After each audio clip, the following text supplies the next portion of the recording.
চলে এসেছি আবার আজকে একটা নতুন ভিডিও নিয়ে।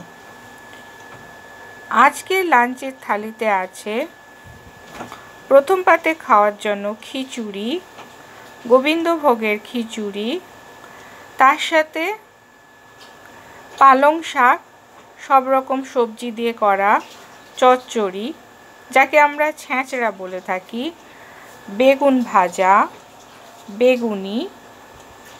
তারপরের পাতে খাওয়ার জন্য আছে সাদা ভাত, আর তার সাথে ভোলা মাছের কারি, আর তার সাথে আছে স্যালাড।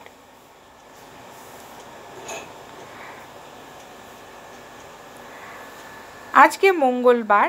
আজকের লাঞ্চের থালিটা কেমন লাগলো নিশ্চয়ই কমেন্ট করে জানাবেন। আপনাদের কমেন্ট আমাকে নতুন নতুন ভিডিও বানাতে ইন্সপায়ার করে। ভিডিওটি পুরো দেখার জন্য ও লাইক করার জন্য অসংখ্য ধন্যবাদ।